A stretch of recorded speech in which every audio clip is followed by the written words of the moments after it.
John, the book of John, chapter 9. Jesus heals a man born blind. As he went along, he saw a man blind from birth. His disciple asked him, "Rabbi, who sinned, this man or his parents, that he was born blind?" "Neither this man nor his parents sinned," said Jesus, "but this happened so that the works of God might be displayed in him.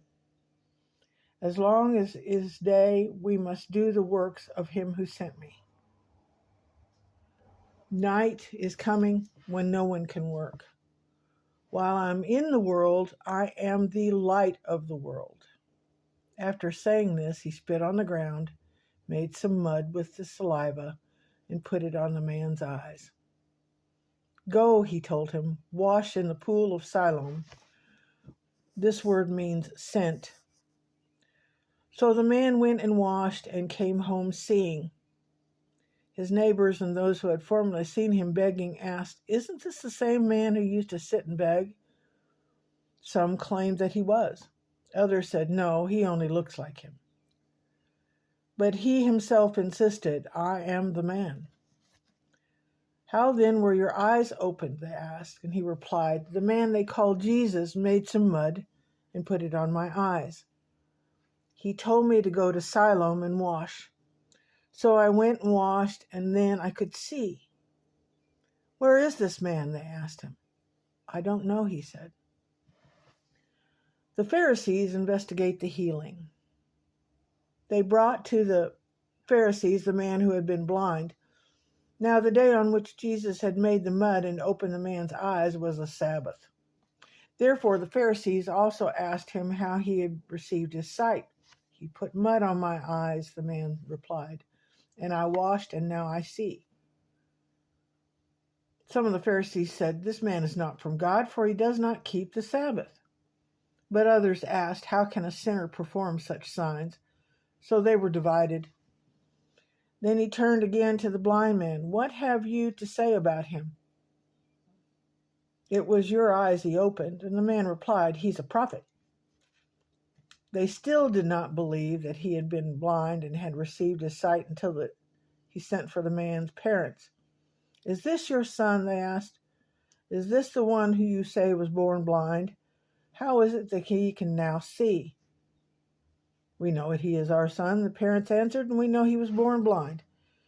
But how he can see now or who opened his eyes, we do not know. Ask him. He is of age. He will speak for himself." His parents said this because they were afraid of the Jewish leaders, who always had decided that anyone who acknowledged that Jesus was the Messiah would be put out of the synagogue.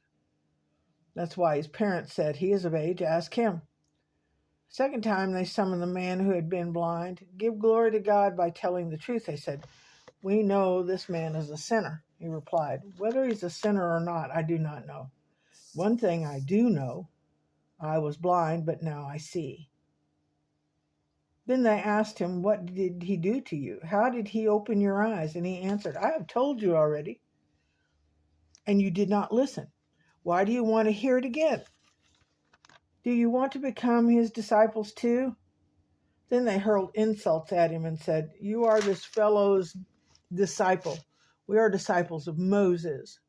We know that God spoke to Moses, but as for this fellow, we don't know where he comes from."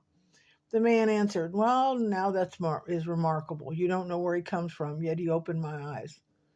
We know that God does not listen to sinners. He listens to godly persons who do his will. Nobody ever heard of opening the eyes of a man born blind. If this man was not from God, he could do nothing." To this he replied, "You are steeped in sin at birth. How dare you lecture us?" And they threw him out. Spiritual blindness. Jesus heard that they had thrown him out, and when he found him, he said, "Do you believe in the Son of Man?" "Who is he, sir?" he asked. "Tell me so that I may believe in him." Jesus said, "You have now seen him. In fact, he is the one speaking to you." Then the man said, "Lord, I believe," and he worshipped him. And Jesus said, "For judgment I have come into this world, so that the blind will see, and those who see will become blind." Some Pharisees who were with him heard him say this and asked, "What? Are we blind too? Jesus said, if you were blind, you would not be guilty of sin. But now that you claim you can see, your guilt remains.